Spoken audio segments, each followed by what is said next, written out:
welcome to the Pearl Farmers Market. It's a beautiful day to be out here, and today I'm with Chef Geetha. Geetha, tell me about yourself. So I am a plant-based chef, and my goal is to encourage people to eat more vegetables. Oh, that's a good thing. So today we're making a red lentil, split lentil stew with locally sourced vegetables from our market here. We have sweet potato, butternut squash, turnip, Brussels sprout greens, peppers, and some microgreens from our microgreen vendor. So we have sunflower and cilantro microgreens, and the black bull garlic to add a little more flavor to. Oh, look at the colors we have here. Very autumnal and appropriate for the Thanksgiving holiday. So as we say, the more colors you have on your plate, the healthier it is. Unless they're Skittles, right? Right, unless they're Skittles, yeah. So I like the idea of the Brussels sprout greens. Yeah, so I have never heard of Brussels sprout greens at all. So I've done kale, Swiss chard, you name it, collard greens. But I saw the farmer having greens, and I really thought it was collard greens because they look like collard greens. And he said, oh no, these are Brussels sprout greens. And I said, what do you do with it? He said, we cook it like a spinach. It is tougher than a spinach, so you want to cook it for a minute before you add it to your vegetables. Or you have to boil it for a few minutes, along with your dish. It's not that much more tougher than a spinach. If it was a spinach, I wouldn't even bother sauteing it. Just add it to the heat and it's going to wilt in 2 seconds. So it's actually quite tasty. It's pretty good. So that's, I said I'm going to be a little more adventurous this time and add Brussels sprout greens. I love that. It shows everyone else how you can incorporate that. Exactly, and you don't have to stick to the recipe while we have a recipe. This is a very flexible recipe. You can choose the lentils you want, you can choose the vegetables you want, you can choose the spices you want. And the greens. And the greens. So it's a recipe that it's a dish that you can make year round with whatever produce you can get in the season. That's fantastic. And now, are these greens bitter or sweet? They have a little bit, think of it like Brussels sprouts, so it has a little bit of bitterness, but when you add everything together with the seasonings, with the lentils, you really don't feel it, so it's actually goes really well with the dish. Wow. How long did you cook the lentils? So the lentils take about 15 to 20 minutes to cook. It's one of the, no, you don't have to soak these. These cook pretty fast, unlike your indigo lentils or your green lentils. They take a little bit longer to cook, and you can soak it and cook it so it speeds up the cooking process, or just cook it for about 30 minutes and you should be done. Great. You can do the same thing. You can have black indigo lentils or green lentils, cook them, drain them, saute any vegetables you want, any spices you want, and add it to the dish, and you will have a protein-rich, gluten-free side dish.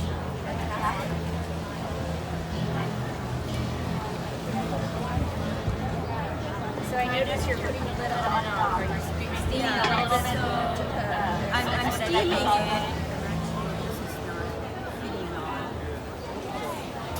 So I'm going to just add.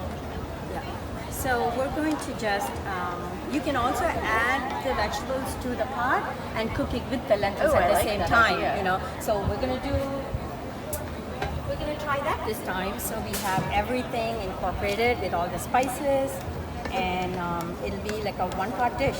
This is your And that's one a pot. big deal right now. Yeah, Everyone's the into one pot is one-pot the big cooking. deal. So when you were cooking in New York, what kind of things were you doing there? So I'm completely plant-based, and we get a ton of vegetables from the farmers market. And with the catering, I do corporate lunch pop-ups, catering events. There are vegan-centric events. Now when I do a vegan-centric events, I do more finger foods like a chimichurri burrito or a pulled jackfruit taco, or a oyster mushroom po' boy, things that are easy for people to handle. But then when I do catering, it's got dishes like this, hearty, healthier. Most of my clients are not vegans or vegetarians. But you turn them onto it, I bet. Right, because they want to incorporate vegetables into their diet. When you don't grow up eating a lot of vegetables, it's hard to understand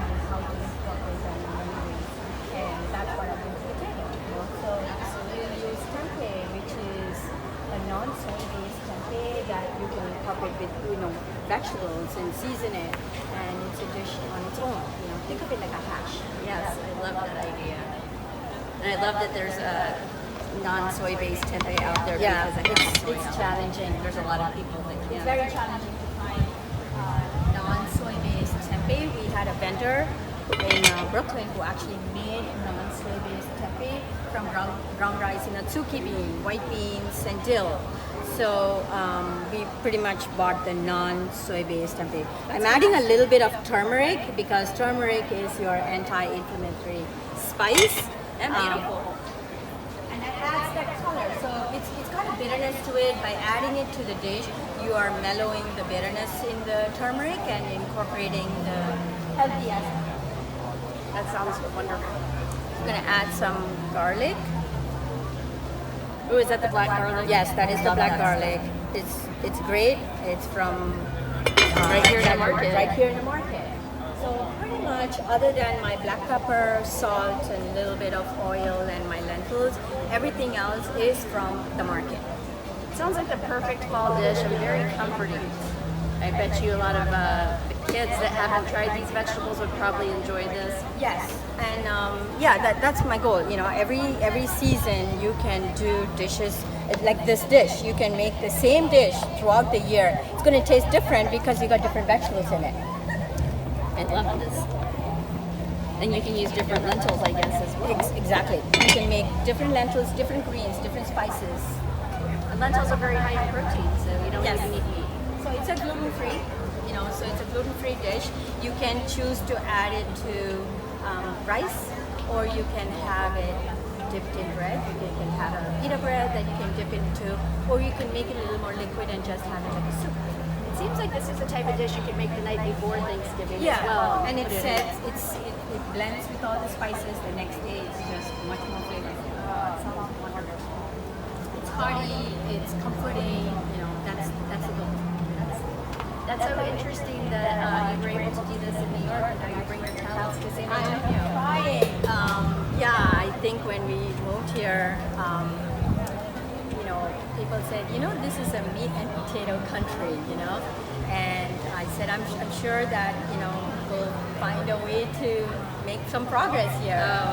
I think you'll find, especially here at this market, people are really willing to try different things and are excited about all that the market has to offer, but oftentimes they don't know how to use some of the produce that's here. Right. So it's fun to be able to I love to see a lot more vegetables because the more vegetables that's out there, the more dishes you can create with the vegetables.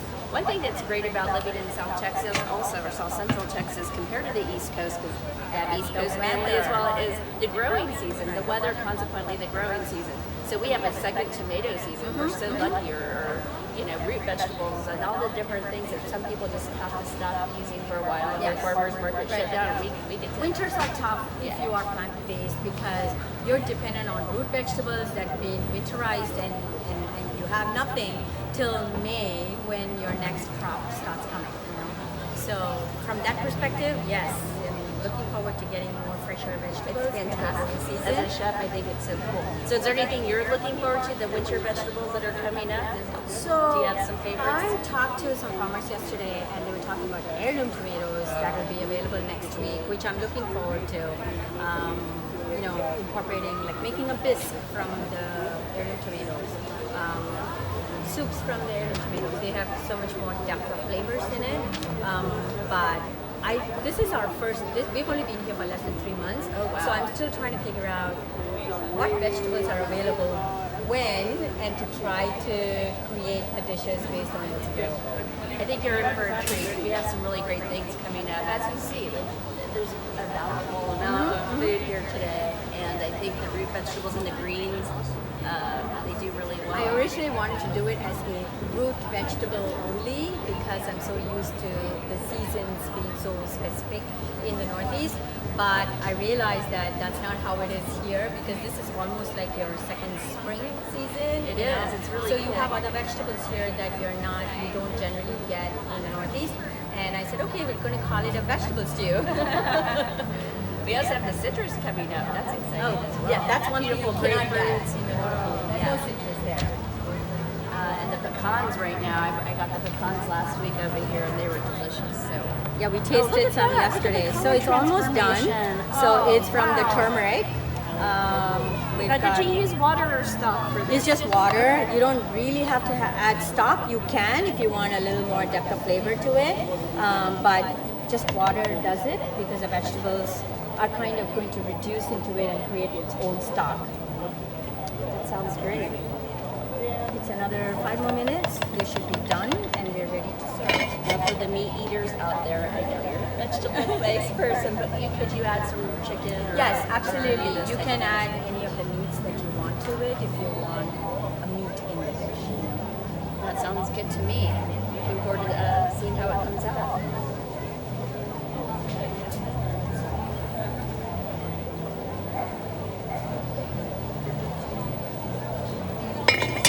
So what are your favorite herbs to use for these type of things? I heard So you say it depends. cilantro So earlier. it depends. If you want to make it like a more traditional Indian style, you can add the cilantro.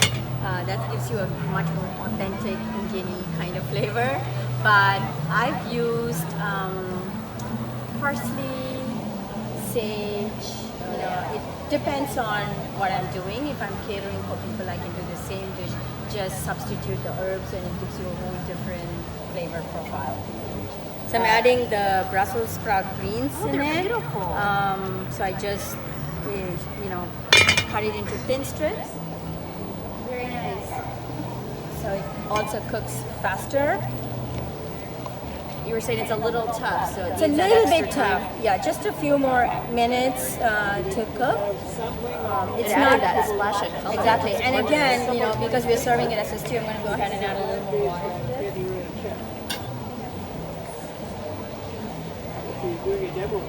So they've been cooking maybe, 10 minutes now?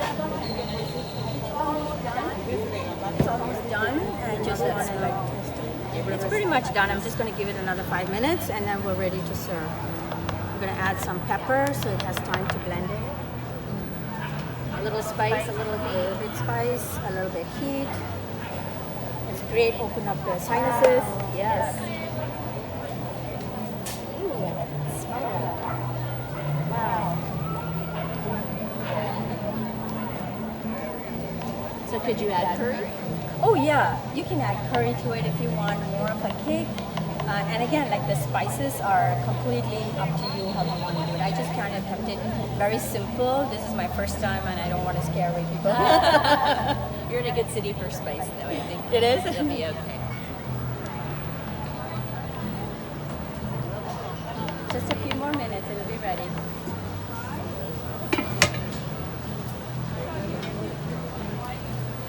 Is that sunflower oil?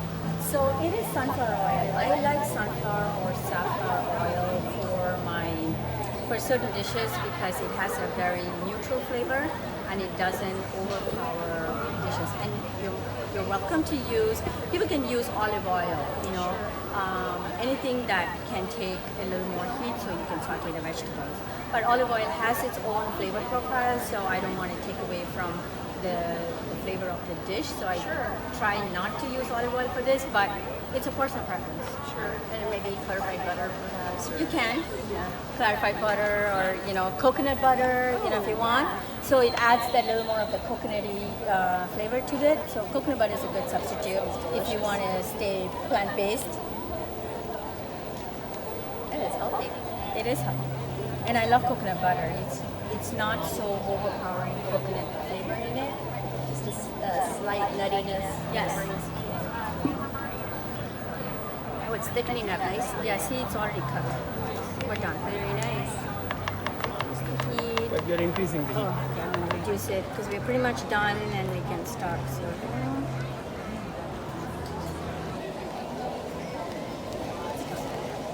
So cook till tender. Yeah, cook till tender. I mean, if you want it to really be mushy, just let it cook another 10 minutes, You can mash it if you want it to be a little more puree, but I like the chunky vegetables in there, so this is the right consistency to have the stew. Absolutely beautiful.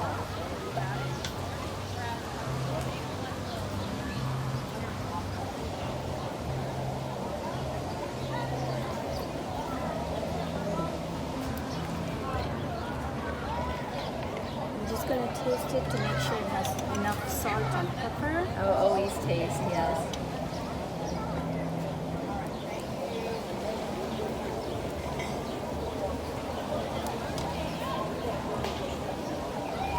I think it has.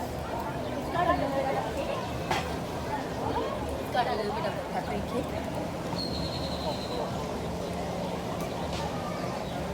Oh, this is great. Thank you very much. Oh, and it's hot. Delicious. Woo! It's got enough Wonderful, salt and spice yes. to it? Okay, great. And we're ready to serve. Thank you so much for joining us today, Geetha. This is fantastic.